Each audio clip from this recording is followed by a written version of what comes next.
nakita ko na agad yung rat race. Sa mga hindi nakakalam, yung rat race yun yung buhay mo na papasok ka ng trabaho, tapos trabaho ka ng trabaho, di ba, wala kang pera, tapos baon ka sa utang, tapos inaantay mo na lang yung next payroll mo o paycheck mo para mabayaran mo yun yung utang mo sa ganun ulit.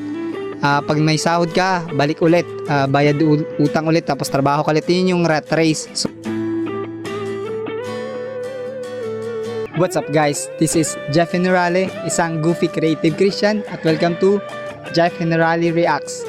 Ngayong araw mayroon tayong i-react na video. So maganda ito siya, napanood ko lang ito about kay MJ Lopez na video.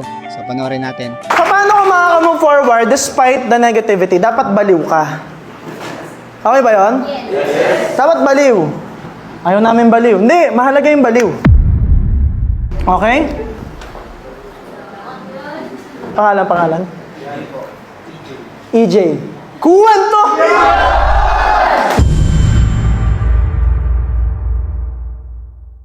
May isang lalaki. Pangalan EJ. Si EJ baliw. Baliw. Tapos meron siyang inungoy ang chewing gum. 2 taon na niyang inungoy yun. Parang bato na, pero malakit pa rin. Tapos may dumating na doktor. Yabang. Sabi ng doktor kay EJ, baliw. Sabi ni EJ, doktor. Pinagtawanan niya rin. Itong baliw na to, baliw. Itong doktor na to, doktor. Ngayon yung doktor, dumukot. Pagdukot ng pera, nalaglag yung 1,000 sa kanal. So syempre sayang pinaghirapan niya yun Tagal nag-aaral ni Doc. Dinudukot niya ngayon. Hindi makuha-kuha. Sabi ni EJ, hindi makuha. Bleh. Pinagtitripan niya Init na ulo ng doktor, init na. Bad trip. Si EJ, nainip na rin. Tagal. My goodness. In English na, Doc! Excuse me. Natigilan ngayon yung doktor. Parang, nag-English yung baliw. Ginawa ni EJ, kumuha ng tingting. Niluwa yung chewing gum. Nilagay doon sa dulo.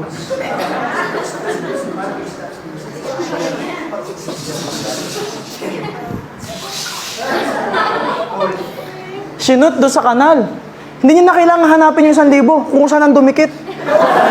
Lagkit na 2 taon ba naman? Pagdikit, nandun yung 1,000. Doc, 1,000 mo. Sabi ngayon ng doktor, baliw! Paano mo yung nagawa? Baliw ka nga. Sabi ni EJ, Doc, tama ka. Baliw ako, pero di ako bobo.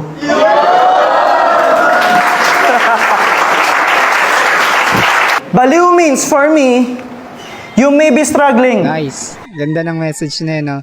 About sa baliw.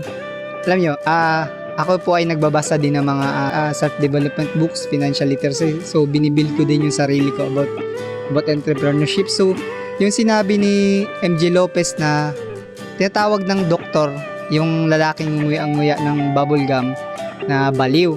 Nakaka-relate ako doon. Ako kasi galing din ako, nagtrabaho din ako from isa akong dating LGU employee. So, umalis ako sa trabaho kasi doon nga sa 1 year basta 1 year at mga ilang months lang, basta hindi ako umabot ng 2 years.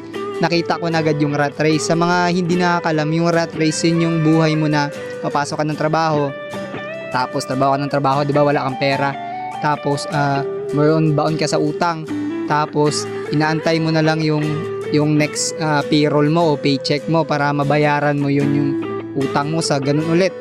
Pag may sahod ka, balik ulit, bayad utang ulit, tapos trabaho ka ulit. Yun yung rat race. So doon ko na realize ko na ang hirap pala ng buhay.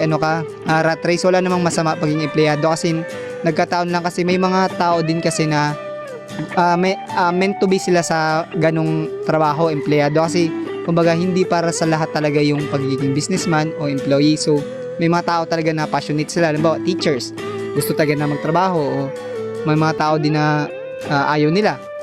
So yun, na-relate ko dun kung bakit tinatawag na doktor na baliw yung EJ.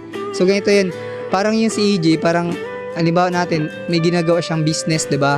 Parang sa akin, umalis ka ng halimbawa, i-risk mo yung trabaho mo na current mo na trabaho, tapos para i-pursue yung pangarap mo. Halimbawa si EJ, kunwari, dati siyang nagtatrabaho, employee, tapos nag-quit na siya sa trabaho niya, tapos nguya-nguya lang siya ng bubblegum, kunwari, talent niya yun, kunwari, nagko-content siya ng ganun.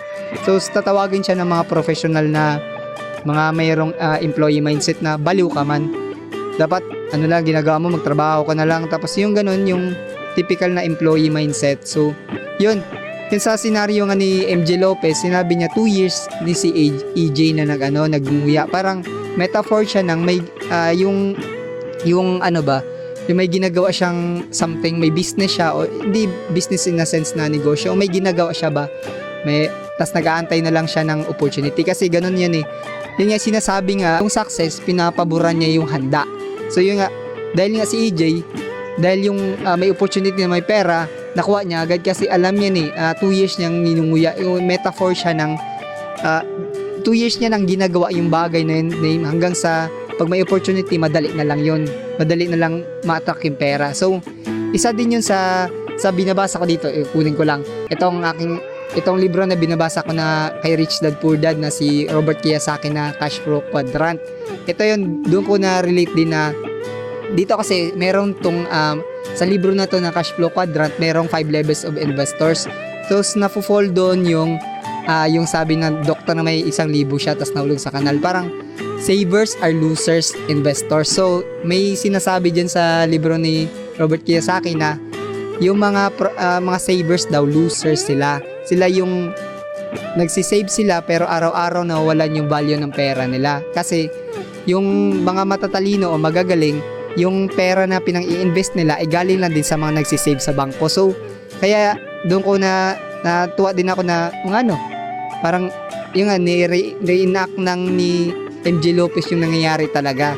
Kuba in a funny way lang. So yun, nasasabi niyang, di ba, may naglabas ng 1,000 or nahulog yung 1,000 ng isang doktor. Kasi totoo kasi na kapag professional ka or employee mindset ka, wala kang pakialam ng business.